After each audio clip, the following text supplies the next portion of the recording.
welcome to another review here on the Outlaw Nation channel. I'm excited to be talking about this one. I am the Outlaw, John Rocha, joined by my fellow geek buddy over there, Shannon McClung. How are you, Shannon? Johnny, it is hot. It is hot in LA right now. That it is. But you know where it's not hot usually? It's the UK. Usually it's cold and rainy in the UK, and that's where we are. Our show that we're reviewing today is set. We're reviewing the first 3 episodes of Ted Lasso, which is currently on Apple TV+. It debuted on August 14th, and this is a sports comedy television series developed by Bill Lawrence, who some of you might remember from Scrubs, JASON Sudeikis, Joe Kelly, and Brendan Hunt, someone that Shannon and I have known for quite some time, and seen his comedic prowess grow over the years. And this is a continuation of the character Sudeikis had kind of created in a series of promos for NBC Sports coverage of the Premier League. So this is basically, he's an American football coach from Wichita State who has just won some games or a bowl games, and he's a successful coach. He gets hired by this female owner of this English football club, the Premier League. It's in the Premier League. It's called AFC Richmond, and he's brought over to be the manager of that club, which causes all kinds of stirs or all kinds of anger and outrage and weird reactions in the British press to it. And initially you're on board, but then you find out there's other stuff going on. And so that's the first, we're going to cover the first 3 episodes of it. Shannon, overall, how do you feel this series has started out in the first 3 episodes? Fantastically, because yeah. I am not a European football fan. I'm a bit hit and miss with Sudeikis as a performer. Thus far, 3 episodes in, I am loving the show. I mean, it's I feel like it's been a while, and correct me if I'm wrong, but I feel like it's been a while since we've had just a comedy. Yeah. Just a feel-good comedy. And as a viewer, if you can get over the extremely unlikely premise that this European football club owner would hire an American football coach to manage a sport he has very little knowledge of. Right. If you can get over the premise, you will really enjoy the show, or at least I am thus far. Yeah, absolutely. I've been enjoying the show as well. It's a very sweet show.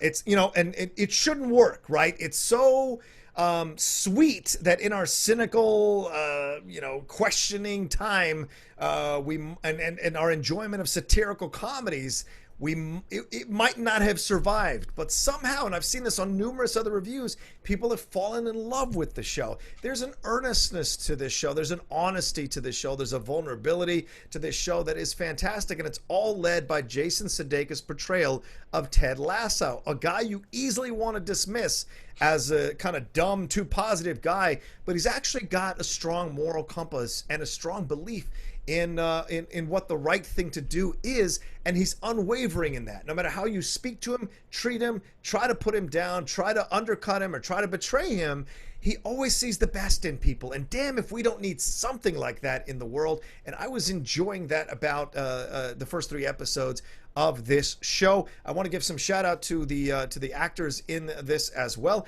Stephen Manis plays Richard Montler. Colin Blythe is a press photographer. But really, we get into Phil Dunster, who plays the star the star striker Jamie Tart. For those who are big Premier League fans or football fans, you know how can I say this? How prima donna certain strikers can be. Certainly Jamie Tart becomes that, and he's not that smart either, at least initially. Brendan Hunt plays his assistant coach. You saw Brendan Hunt in those promos as well. He comes over with JASON Sudeikis. Then you have Juno Temple, who plays Keely Jones. By the way, Shannon, we've seen Juno Temple in so many things. Recently watching The Dark Knight Rises, she's Catwoman's assistant or Catwoman's friend in this thing. I had no idea that Juno Temple was British, had been born in London, and because I've only ever seen her in American movies, and I was like, oh, that's a really good accent. Then I looked her up, I was like, wait a minute, she was born in London. They're taking all our roles, Johnny. they're better at being American than we are. Yeah, she's a performer that I've seen a bunch over the years. Could never really. I mean, I couldn't pull something else outside of The Dark Knight Rises. Okay. But when I saw her in the opening credits, I looked her up. I'm like, oh yeah, I remember this gal. And the owner of the team. What is the Yeah, Hannah Waddingham, who's a Broadway sensation, a British Broadway sensation. She was the Lady of the Lake in Spamalot, and I think she won a Tony for that. And she's like a Broadway star, dude, or a theater star. Well, and she was in Game of Thrones too. Yes, she was. She was the nun that ringing said a bell, shame. Yeah. ringing a bell, saying shame over Shame. and over.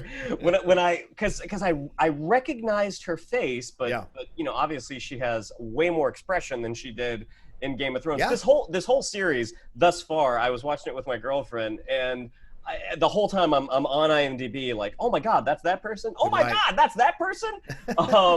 They also introduced the character. Like, I didn't think he was going to be that big a part going forward, but the reporter from the Independent, Trent Crimm, which is the best asshole character name I think you can. Trent Crimm. Yeah. Trent Crimm is perfect, and he is deftly introduced in the first episode, and then he is the focus point for a storyline in the third episode, where he is being essentially hired, or essentially assigned by his paper to write a possibly scathing interview of Ted Lasso, and they end up spending an evening together, and it doesn't go quite the way people think, and it is interesting to see that play out, and it's totally believable, and you really love the way that JASON Sudeikis and that actor who plays Crimm kind of find a common ground.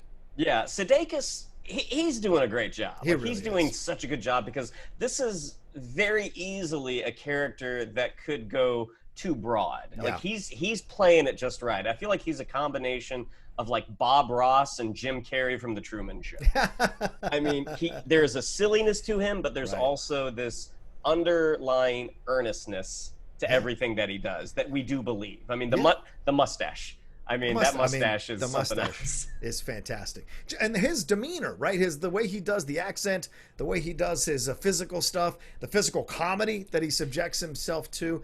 All of that really works. And the thing is, people are insulting him. The AFC Richmond fans are like just giving him guff, and he still walks home every day from practice, or walks home every day from working there in his office, and he endures the ridicule of the fans. But because he just has and he never he never gets angry, overreacts, gets mad, just goes okay.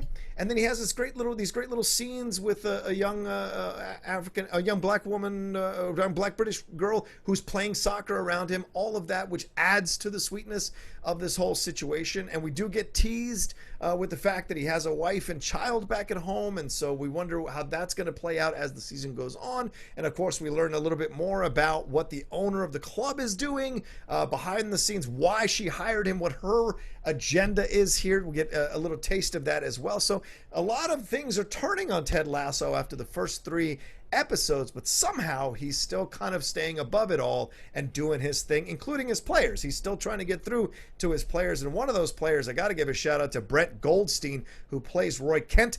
Really enjoyed Brett Goldstein in a British series called Uncle. He showed up in a number of other things as well, but in this, playing essentially, some of you might know who I'm referencing, the John Terry character, which is like the older midfielder who is playing out his last couple of seasons and kind of transitioning from being the star into the older player who has the occasional moments of greatness, but is still kind of holding on to the last vestiges of his prime as he moves into this club. And so we see now that these things are being set up in a certain way, and you got to give a shout out also to the other actor who plays Sam, Toheeb Jimoh, who essentially mirrors Ted Lasso's positivity as well in his own way.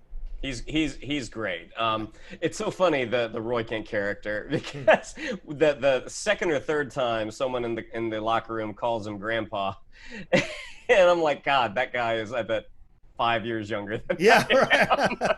That really hit me in the geriatric heart. Oh, trust me, I know.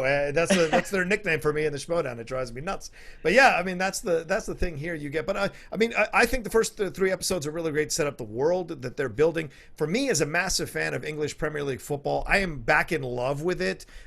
Watching this series, I'm back in love with London watching this series, or England watching this series. I was going to ask, because I've only been to the UK once, and I was in London for a few days. Didn't really get to do a whole lot of sightseeing. It was for work, but. Is that how the Premier league clubs work, that they're kind of in these almost small towns. I mean, that would be a lovely place to live. Yeah, yeah, right. The world they create in the film and the show rather is a lovely, and that's the thing about this show. And we should wrap up here because we won't go too long. Only first 3 episodes we're reviewing, but that's one of the great things about the first 3 episodes. They have really built out a world for you that you want to stay in, you want to enjoy. Maybe somebody watches this show and they're like, "Oh, it's cheesy. It's not for me. Everything works out." All right, fine, this is not the show for you. But for some of us who really kind of wouldn't mind a show where that it spreads some positivity, spreads some love, has a main character who's like doing the right thing and enduring the barbs and the slings and arrows because he knows that what he's doing is putting good energy into the world, that's not a negative. So, and they really flesh out the world to live in as well. It makes you want to stay in that city. It makes you want to know Ted Lasso, and it makes you want to cheer for him as he endures what he's going to endure over the next few episodes. Yeah, 100% agree.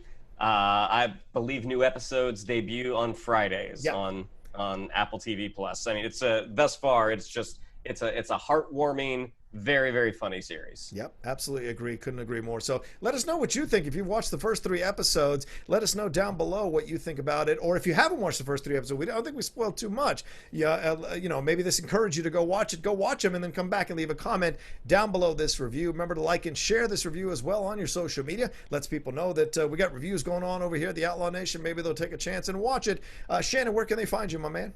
Yeah, if you'd like to follow me on Twitter, it's at Shannon_McClung, and on Instagram at Shannon the Geek Buddy. There you go. You can follow me at The Rocha Says on Twitter and on Instagram. And don't forget to subscribe to the channel as well, right there down below. Hit that subscribe button and give us a like as well. Those thumbs up button helps. Thumbs up buttons help. If you hit a lot of those, they kind of elevate everything we do here in the Outlaw Nation and the algorithm of YouTube and put them in the suggestion side of things when people are strolling through YouTube and watching videos, and maybe someone will take a chance on the Outlaw Nation and come aboard and join the nation as well. So thank you all so much. We'll talk to you next time with another review.